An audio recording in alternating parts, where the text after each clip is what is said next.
morning. -8 but feels like -12. Pero maganda yung sikat ng araw.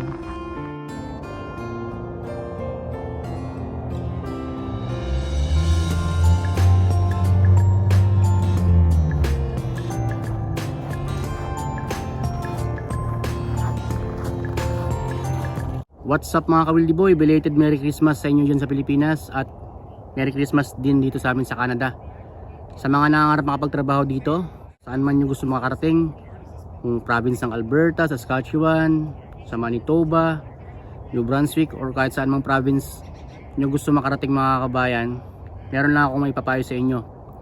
Hindi lahat ng mga nagka-Canada, tatapatin ko na kayo ay siniswerte or nagkakaroon ng magandang outcome yung kanilang pagpunta dito. Pero I'm not saying na wag ninyong subukan ang makarating at makapagtrabaho dito. Of course, I always suggest na dapat kung nangangarap ka, kinakailangan mong ipagpatuloy, kinakailangan mong gawa ng paraan, patunayan mo na kaya mo. In this video, share ko lang sa inyo mga kabay na ang siyam na mga dahilan or mga reasons bakit nga ba umaalis yung mga kababayan nating Pilipino sa bansang Canada at bumabalik sa bansang Pilipinas. Ganun rin naman yung ibang mga nationalities, bakit mas pinili nilang umalis dito or bumalik na lang sa kanilang mga bansa. What's my name? Wildy boy. What's my name? Wildy boy. What's my name? Wildy boy. Let's go! What's up mga kababayan? Ako nga pala si Wildy na kagaya mo noon na nangarap. Pero dahil sa pagsusumikap, pag inaabot ang matagal lang hinahanap, inilusan, di ko tinulugan. Ginawa ng paraan, ano man ninais na makuha. Kahit kalaki, man ito hirap at luha. Pinagsumikap ako pa rin ang labis. Kaya mga ka-Wildy, be consistent, patient, laging positibo. Be inspired and motivated. At umiwas lang sa mga taong negatibo. Yan ang tinatago ko sekreto para mga plano sa huli pagtagumpayan. At palagi ka tumutok sa aking challenge na sa ganong kaalam ang kakayahan madagdagan. Yan! Kumusta mga ka-Wildy Boy? Isang pinagpalang araw sa inyo lahat din sa Pilipinas and sa lahat ng mga kababayan kong OFW, mabuhay po kayong lahat. Kaya pala mga ka-Wildy Boy, yung mga babanggitin ko dito is based in my research mga kabayan. So without any further delay, umpisa natin mga ka-Wildy Boy. Canada is a beautiful country that brings several opportunities to improve career and personal life of immigrants. However, with growing living expenses, number of immigrants leaving Canada has increased significantly for various reasons. Many of them are already permanent residents and Canadian citizens. If you are a newcomer planning to come to Canada, this article can help you have the correct mindset and be aware of realistic expectations when you arrive. So ito mga ka-Wildy Boy, dapat ninyong malaman, ito yung mga realidad na nangyayari dito sa bansang Canada. Kung bakit nga ba sila umaalis at bakit sila nagpapasya na wag na nilang ituloy ang kanilang Canada dream. So unang-una mga ka-Wildy Boy, having high and unrealistic expectations. Some visitors to Canada arrive with higher expectations. They search for YouTube videos and believe that life in Canada is ideal. It's not. No place is perfect. Tandaan natin mga ka-Wildy Boy, hindi lang sa bansang Canada, Australia, New Zealand, UK, kahit saan mang panig ng mundo, hindi natin kinakailangan mag-expect ng mataas. So dapat neutral lang tayo mga ka-Wildy Boy. Expect of course sa mga hindi inaasahan. So nakalagay dito, expecting to find employment immediately or purchase an expensive home in the first year is unrealistic. Everything takes time and you will eventually accomplish your goals. Most individuals know how challenging it is to succeed in this situation, work or life. Do not expect everything to be perfect in Canada, since things happen and you should be ready for any hardship. So dapat nating malaman mga ka-Wildy Boy, ang pagpunta sa bansang Canada, kahit na ikaw ay makapagtapos ng kolehiyo, ikaw ay may mataas na katungkulan sa Pilipinas or kung saan ka mang bansa galing, hindi nangangahulugan na ganun rin ang magiging position mo sa bansang Canada automatically. In reality, ang mga trabaho dito, mayroong tinatawag na regulations. Kung doktor ka sa Pilipinas, don't expect na magiging doktor ka kaagad pagdating mo sa bansang Canada. If nurse ka doon, of course, mayroong mga dito, may mga sarili silang mga standards mga kabayan. But unfortunately, people often fail to live up to their higher expectation and they either give up or leave. So ang nangyayari pag hindi nila na-meet yung kanilang mga gusto, yung expectation nila na dapat ganito trabaho ko, so nagiging sa kanila yan, kumbaga mahirap tanggapin. especially hindi ka sanay sa ganitong uri ng trabaho. Halimbawa na lamang, professional ka or isa kang teacher, nurse, or abogado, doktor, pagdating dito naging cleaner ka, so hindi mo matanggap yon. Nagkakaroon sila ng mga mindset na, so bakit ko naman pagtsatsagaan to, laki naman ang kinikita ko sa Pilipinas. Nagbabanggit lamang tayo dito ng realidad. Okay, next, not finding the desired job. So ito, immigrants come to Canada with high hopes, but not everyone succeeds in landing the job they want. However, many immigrants believe it would be easy to get the same position in Canada because they work for a multinational corporation back in their home country. So ito yung realidad mga kabayan na. It doesn't mean manager ka sa Pilipinas, it doesn't mean supervisor, pagdating dito ganun agad. It takes time mga kabayan na. So tandaan ninyo, may mga regulation ng trabaho. Priority nila yung may mga Canadian experience mga kabayan na. You may land great jobs in Canada, mostly you may not find the exact position you previously held or are currently working for.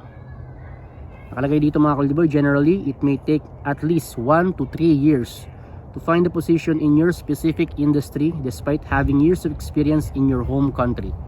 It also depends on when and where you arrive in Canada and look for employment.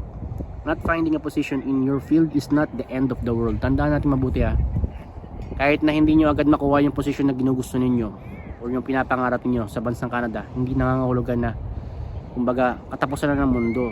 It takes time mga Kaldiboy. Kailangan mo naman simula sa umpisa. So it's a process mga kabayan na darating din yung time hanggat pinagpapatuloy mo, nagpupursige ka, makukuha mo rin yung job position na pinapangarap mo. Then there are opportunities in other industries such as retail or restaurants that will pay at least the minimum wage to manage basic expenses. If you intend to move in Canada, there's a risk you might not get the job you're looking for. But with time, effort, and Canadian experience, of course, pag nandito ka na, counted na yung experience mo dito you'll succeed. There is also a little possibility that your employer will take advantage of the fact that you lack Canadian work experience by offering you a lesser pay scale. Totoo yun mga Kaldiboy. Kung wala kang karanasan sa particular na field, of course, hindi ka naman nila bibigyan ng mataas na salary or pay rate per hour. Yan ang realidad dito mga Kaldiboy. So nakalagay dito, Canadian experience is the key. Next, surviving the cold weather. 6 to 7 months of the year are extremely cold in Canada. And 2 to 3 of those months in particular can see lows of negative 25 to negative 30 degrees in Ontario. Saskatchewan and other northern provinces have cooler temperatures. Canada can be extremely cold for about 6 months. So dito mga Kaldiboy, mas mahaba yung winter season mga Kaldiboy. So unang-una, kinakailangan mo ditong i-adapt ang damig. Okay? So ang importante lamang dito, kinakailangan mo lang manamit ng mga naangkop sa klima. Then for example, the temperature in Ontario could drop to negative 25 to negative 30 degrees for a few months, especially during January. Mas malamig ang January mga Kaldiboy. Moreover, the temperature is lower in northern provinces like Saskatchewan and in Alberta. Dito yun mga Kaldiboy sa amin. As a result, many people from warm climates struggle during the colder months. The first year is the hardest, but you get used to it as time passes. So, kinakailangan mo lamang talagang i-adapt mga kabayan. If at all possible, avoid traveling to Canada in the winter. Many people have never seen temperatures this low, so they do not know how cold Canada can get. Winter often discourages many people as many leave Canada due to the weather. So sa mga hindi talaga kinakaya yung klima, pinipili talaga nilang bumalik na lang sa kanilang bansa. So yun, at the end of the day, choice nyo pa rin yun mga Kaldiboy. May nakalagay dito, one suggestion for solving the issue is to get more involved in winter sports like hockey, ice skating, skiing, and snowboarding. In reality mga Kaldiboy, especially if ikaw ay isang Asian na immigrant, syempre hindi naman talaga 100% na susundin mo tong mag-involve ka sa winter sports like hockey, ice skating, skiing, snowboarding. Again, at the end of the day, choice nyo pa rin yan. Then next, having financial difficulties. Ito totoo to mga kabayan na 100% talaga to. It is important to understand that not everyone in Canada is wealthy. Hindi nangangahulugan may makakita kayong mga Canadian citizens, mga iba't ibang nationalities dito, especially dito na pinanganak, ay mayayaman na. Karamihan din dito mga kaulibay, kaparehas lang talaga ng mga kagaya ko, mga manggagawa rin sila mga kabayan na nangungupahan rin sila. So yun, although it is a wonderful place to live, it is not simple to accumulate wealth. Kinakailangan mo talagang paghirapan. Recently, inflation in Canada has increased significantly with increase in price of groceries and gas. Hindi nangangahulugan na Canadian citizen ka, permanent resident ka, siya temporary resident, ay mas nakakalamang yung mga Canadians and permanent. Pare-pareho lang kayo nagbabayad, pare-pareho lamang kayong nagtatrabaho dito. Kung may expenses ka, may expenses din siya mga kabayan. Kung gaano kamahal lang ang bibili niya, ganun din kamahal ang mabibili mo. So pantay-pantay lang mga kabayan na. It is challenging since you will need to spend a lot of money on the settlement and pay a lot of taxes simultaneously. But dito naman sa amin sa Alberta, ang advantage dito hindi ganun kalaki ang tax mga kabayan na compared sa ibang province. There's a great misconception if you think you can immigrate to Canada and get extremely wealthy quickly. Yan ang totoo. Hindi nangangahulugan na sa Canada ka, mayaman ka na agad, big time ka na agad. So I hope na unawaan niya ng ating mga kabayan na nasa Pilipinas ha. Hindi nangangahulugan na OFW sa Canada, big time agad. Tapos sasabihin niya agad, oh pasok mo naman yung ano ko dito, oh ano mo naman yan. Take note mga kawildiboy, mga kabayan, ang pagiging OFW dumaan sa proseso, dumaan sa napakaraming mga struggles din ng mga applicants mga kabayan na bago nila ma-achieve yung kanilang mga goal na makapagtrabaho dito. So hindi ganun kadali. So I hope maunawaan ninyo mga kabayan na you'll have a lot of work and some people can't stand it. Yung iba kapag hindi kinakaya ang trabaho dito, honestly yun ang sinusukuan nila eh. Dito nga pala mga kabayan na ibang iba ang trabaho dito compared sa Pilipinas. Ako honestly naranasan ko talaga sa planta talaga pag hindi nagkakaroon ng downtime or may mga konting issues sa mga department, hindi hinto ang linya, tuloy-tuloy yan mga kabayan na. Hihinto ka lang kapag break time, kagaya na banggit ko may downtime, pero once walang problema, walang issue, yung buong shift na yan 3 oras, then second shift, then last shift, na kailangan tuloy-tuloy yung paggawa mo. So nakalagay din dito, you'll have a lot of work and some people can stand it, they find it too challenging. So some start thinking about leaving the country. So kagaya na nabanggit ko, pag hindi mo kinaya, mapapaisip ka talaga na umalis. Dahil dito, in reality, kapag hindi mo kinaya ang trabaho, especially if contract worker ka, maaari kang ma-terminate. Okay? Maaari nilang i-cancel ang kontrata mo dito, especially if hindi mo magagawa yung trabaho. However, it's critical to remember not to become depressed. Dapat mo pa rin tibayan ang sarili mo na mayroon kang goal, na mayroon kang gusto ma-achieve. This country is still a land of opportunity and most of its citizens are successful. Many successful immigrants have made incredible money simply by relocating to Canada, proving they give time and effort to grow and adjust to the country. Next, becoming homesick. Being apart from home is difficult. It's not always possible for newcomers to board a plane and see their families and friends. Sometimes you might not have the funds or the time to return home. Not to mention that many immigrants arrive in Canada unaccompanied before they may bring their families. Most of these people experience feelings of alienation and loneliness. Occasionally, they are forced to say goodbye to their loved ones back home, including their spouses, children, and parents. Moving to a foreign nation where you know no one can be challenging. It can be a strong reason for a new immigrant to depart in Canada. So napakalaking factor din mga kaldibo yung tinatawag na pagkakaroon ng homesickness. Kasi maaaring maging dahilan ng pag-uwi or pagbalik sa mga bansang pinanggalingan natin. The next, difficulty in starting over. Starting over is rarely a pleasant experience for anyone. However, it is necessary to understand that even if you hold a managerial position in your hometown, in your home country, you might need to start from the beginning in Canada. Kagaya na nabanggit ko kanina, hindi nangangahulugan na manager ka sa Pilipinas, doktor, abogado, yun na rin ang magiging posisyon mo dito. Of course, kinakailangan mo magsimula. Dahil ang mga trabaho dito, mayroon tinatawag na mga regulation mga kauliboy. Pero sinasabi dito mga kauliboy, having prior experience would undoubtedly give you an advantage, but it does not mean you find a managerial position from the beginning. Advantage pa rin mga kabayan na kung meron kayong skill, meron kayong sapat na karanasan sa mga particular field. Manager ka, hindi mo man makuha ngayon yung position na yan, pero darating yung time na ma-achieve mo yan. Basta susundin mo lamang yung proseso. And then ganun rin naman sa mga skilled worker na kagaya ko. So advantage sa atin kung merong tayong mga kakayahan dahil maaari tayong makapasok sa mga establishment facilities wherein talagang hinahire nila yung mga skilled workers, mga kabayan. Then once you gather Canadian experience, you can grow and find other opportunities, but it would be unrealistic to find everything immediately after you land. So dapat nating malaman, dapat ninyong malaman pagdating nyo sa bansang Canada, especially if visitor visa ka, student visa ka dito, eh hindi mo agad makukuha talaga yung mga trabaho na na ginugusto mo or yung hinahangad mo. Siyempre kinakailangan mo nang mag-spend ng effort, ng time. Mayroong tamang panahon para ma-achieve mo yan, mga kabayan.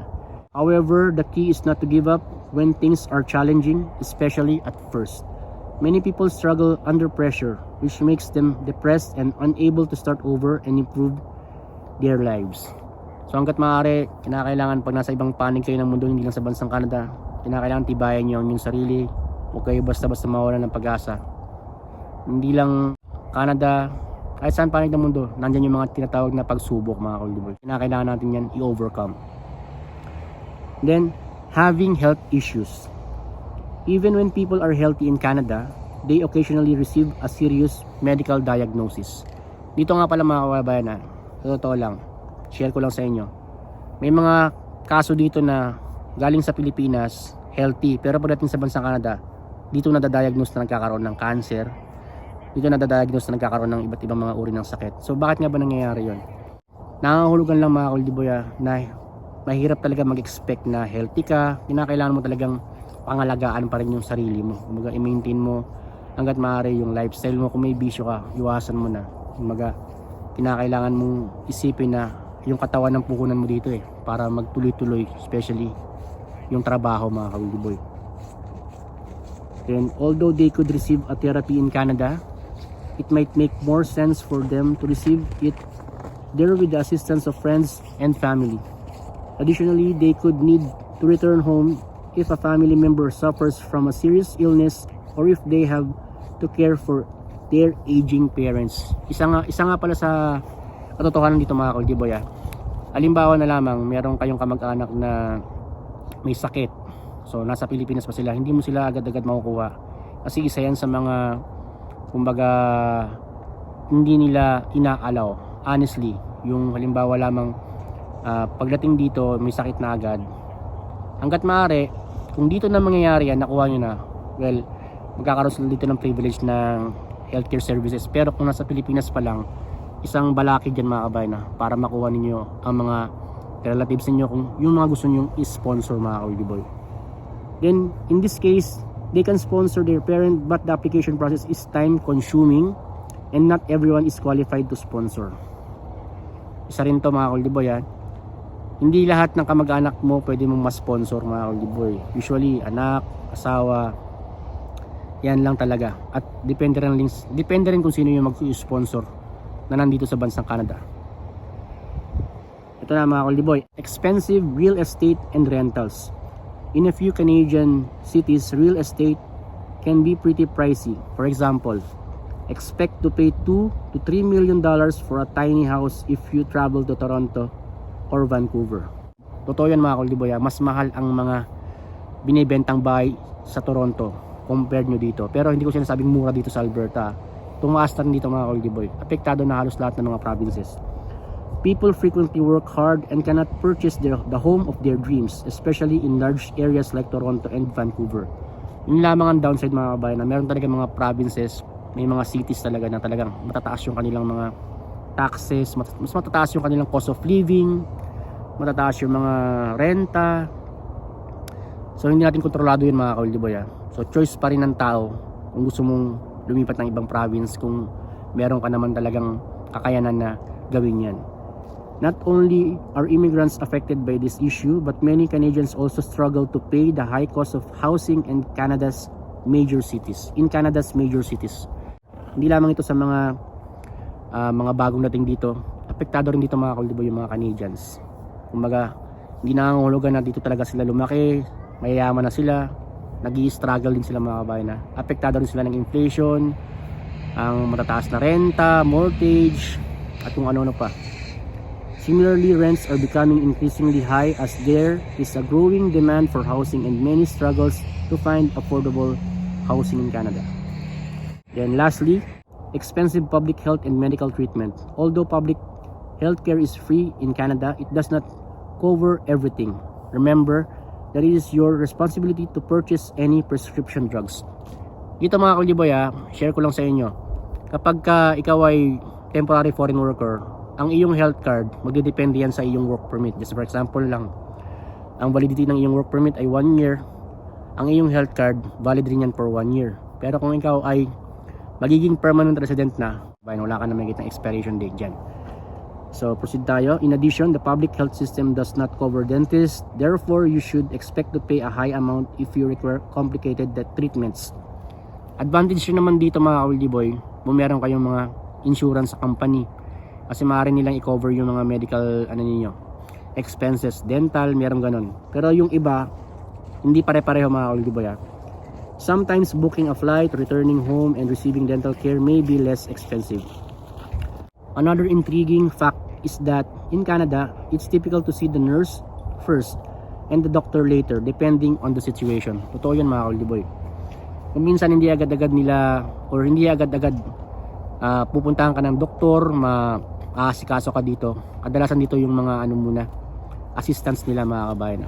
Especially halimbawa pupunta ka sa isang clinic, magpapacheck ka ng mata mo, hindi mo kinakailangan i-expect na automatically nandiyan agad yung eye doctor. Kasi dito iba-iba ng mga specialist sa eyes, sa tenga, sa iba-ibang mga specialist sa mga ka-Wildy. Expect mo lang talaga yung prescription, kung meron kang doktor na gusto mong ma-meet, may appointment yun mga ka-Wildy. Nakalagay dito, for example, if you're ill, your doctor will see you for 10 minutes before writing you a prescription to address your medical problems. Moreover, there are long wait times for getting medical appointments. Even if you have to go to an emergency room, there can be 3 to 4 hours of waiting.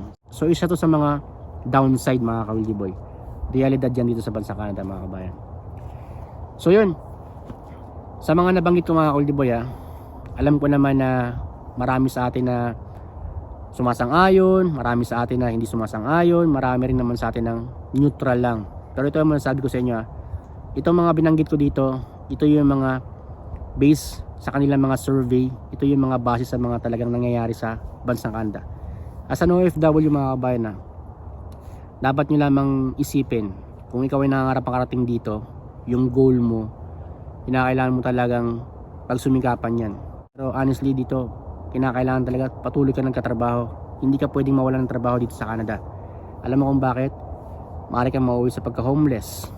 Pag na-depress ka dito, maaari kang mauwi sa pagkalulong sa mga droga, mga samang bisyo. Maraming ka ditong pwedeng mauwi ang hindi magandang pangyayari. So honestly, kahit anong problema ang dumating sa atin, kahit nasa Canada ka or kahit nasa ang panig ng mundo, kinakailangan mo talagang i-overcome or kinakailangan mo talagang harapin. Dito, tatapatin ko kayo kung minsan kababayan mo pa yung magda-down sa'yo. Dito, kung minsan kababayan mo pa yung manloloko sa'yo. Pakikailan mo ng buhay mo. Kumbaga, big deal sa kanila kung minsan na aangat ka. Big deal sa kanila kung minsan na may mga nagagawa ka na hindi nila nagagawa. So, masasabi ko lamang sa lahat ng mga kababayan ko, doon rin naman sa ibang mga kababayan ko na sa ibang panig ng mundo, kung nangangarap kayo makapag-Canada, kinakailangan set your goal, make a plan, make things happen. And syempre, ready tayo sa lahat ng mga maaaring mangyari. Neutral lang mga ka-Wildy. So yun, I hope nagustuhan nyo yung video na to sa mga nangangarap makapagtrabaho sa bansa Canada, even sa ibang panig ng mundo. Tandaan nyo mabuti, consistency, patience, and have a positive mindset. Samahan nyo ng diligence, tiwala sa sarili, tiwala sa may kapal, at tiwala sa proseso. Please give it a thumbs up kung sakasakaling nagustuhan nyo at nakatulong sa inyo yung video na to. At kung bago pa lang kayo sa aking channel, huwag nyo kalimutan mag-subscribe and click yung notification bell para lagi kayong updated sa mga bagong job opportunities, Boy FW, na aking na-upload. Leave a comment mga ka-Wildy kung sakasakaling meron kayong katanungan sa mga gusto makapagtrabaho sa bansa Canada bilang isang industrial butcher. Panoorin nyo lamang yung mga previous videos ko. Nandiyan lahat ang mga information, tips, ideas, and especially knowledge. So yun, ingat kayo palagi dyan sa Pilipinas. See you in my next video. Bye bye mga ka-Wildy.